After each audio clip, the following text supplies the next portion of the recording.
నా పేరు సరిత. ఖమ్మం డిపోలో కండక్టర్గా చేస్తున్నాను. రీజియన్ మహిళా కన్వీనర్గా వర్క్ చేస్తున్నాను. ఈరోజు ఖమ్మం వేదికగా SWF రాష్ట్ర మహాసభలు నిర్వహించుకున్నాం. అయితే దీంట్లో మహిళల పట్ల ప్రత్యేకమైనటువంటి శ్రద్ధ చూపి మహిళల కోసం ఒక ప్రత్యేక కమిటీని కూడా వేసుకున్నాం. ముఖ్యంగా ఎన్నో పోరాటాలు చేసి 33% రిజర్వేషన్ కల్పించుకొని ఈరోజు ఉద్యోగాలకు మహిళలుగా వచ్చాము. ఒక్క ఉద్యోగినిగా కాకుండా మేము ఒక తల్లిగా, ఒక చెల్లిగా, ఒక భార్యగా ఎన్నో విధులు నిర్వహిస్తున్నాము.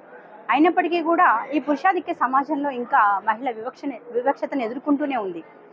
ముఖ్యంగా మా ఆర్టీసీ విషయానికి వచ్చేస్తే ఎట్లా అంటే లేడీస్కి ప్రత్యేకమైన పరిస్థితులు ఉంటాయి. 3 రోజులు ఋతుక్రమ సమయంలో మాకు రెస్ట్ రూములు లేకపోవడం, కనీస అవసరాలకు కాలకృత్యాలు తీర్చుకోవడానికి కూడా రెస్ట్ రూమ్ లేకపోవడం. మేము ఎప్పుడో తెల్లవారుజామున చీకట్లో 4 గంటలకు 5 గంటలకు లేచి వస్తుంటాం. అంటే అప్పటికల్లా మా పిల్లలు నిద్ర లేవరు. మళ్ళీ మా పిల్లలు నిద్రపోయాక వెళ్తాం. అంటే పిల్లలు నిద్ర లేవకముందు చూడము, నిద్రపోయాక చూస్తాం. ఇలాంటి పరిస్థితి. ఇంకా చంటి బిడ్డలు ఉన్న తల్లులు అయితే 2 రోజుల వరకు కూడా పాలిచ్చే పరిస్థితి ఉండదు. ఇట్లా తల్లి ప్రేమకు కూడా దూరం అయిపోతున్నాం. ఇదే కాకుండా ఇంకా ఏంటంటే మాకు గత ప్రభుత్వంలో ఏమని మహిళలకు 8 గంటల్లోపు దిగే డ్యూటీలు, 8 గంటల డ్యూటీలు అని చెప్పారు. కానీ యాజమాన్యం కానీ ప్రభుత్వం కానీ అవి ఆచరణలో మాత్రం ఎక్కడా కనిపించట్లేదు. ఇప్పటి వరకు కూడా ఇన్ని సంస్కరణలు వచ్చిన ప్రభుత్వాల్లో కూడా ఈ మహిళలు ఇప్పటికీ కూడా 12 గంటలు 16 గంటలు పనిచేస్తున్నారు. ఇంకా ఇంకేంటంటే ఇప్పుడు కొత్తగా మహాలక్ష్మి స్కీమ్ పెట్టారు గవర్నమెంట్.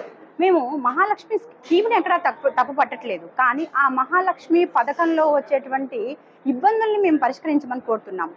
ఇప్పుడు ప్రజలకు సరిపడా బస్సులు లేక ఒక్కొక్క బస్సులో 100 నుంచి 120 వరకు ప్రయాణికులు ప్రయాణం చేస్తున్నారు. అంతమంది ప్రయాణికుల్లో ఒక మహిళా కండక్టర్గా లోపలికి వెళ్ళి వాళ్ళకి టికెట్లు తీసుకోవడం అనేది చాలా ఇబ్బందికర విషయం. ఇలాంటి విపత్కర పరిస్థితుల్లోనే ఇంకా మాకు బస్సులలో డబుల్ డోరు డబుల్ సీట్ ఉంటుంది. ఆ డబుల్ డోరు డబుల్ సీట్ ఉండడం వల్ల పురుషులు మా పక్కనే కూర్చొని మా ఉద్యోగ బాధ్యతలకు ఆటంకం కలిగిస్తున్నారు. కాబట్టి మేమేమని కోరుకుంటున్నామంటే డబుల్ డోర్ డబుల్ సిస్టమ్ని తీసేయండి, సింగిల్ డోర్ సింగిల్ సీట్ విధానాన్ని కొనసాగించండి అంటున్నాము. అదేవిధంగా ఇంకా ఏంటంటే ఇప్పుడు మహాలక్ష్మి స్కీమే కాకుండా ఎలక్ట్రికల్ బస్సులు వచ్చిన క్రమంలో ఛార్జింగ్ పెట్టుకోవడానికి కూడా ప్రతి 2 గంటలు వెయిట్ చేయాల్సింది. అంటే ఇది కూడా మా డ్యూటీలో భాగమే అయిపోయింది. అంటే ఆ 2 గంటల అదనంగా కూడా మేమే పనిచేయాలి. ఇలాంటివన్నీ కూడా ఇబ్బందులు పడుతున్నాం. కాబట్టి మేము ఈ 4వ రాష్ట్ర మహాసభ వేదికగా మేమేం కోరుకుంటున్నామంటే మేమేవైతే మహాలక్ష్మి స్కీమ్ ద్వారా కానీ, ఎలక్ట్రికల్ బస్సుల ద్వారా కానీ, లేకపోతే మా పని పరిస్థితుల్లో కానీ, లేకపోతే ఇవన్నీ కూడా మాకు పరిష్కరించాలని కోరుకుంటున్నాము.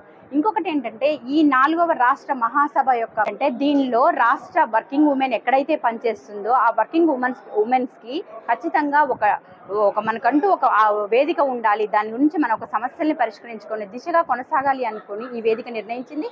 కాబట్టి ఈ వేదిక సాక్షిగా మేము ఈ సమస్యలకు పరిష్కారం అవుతాయని మేము ఆశిస్తున్నాము.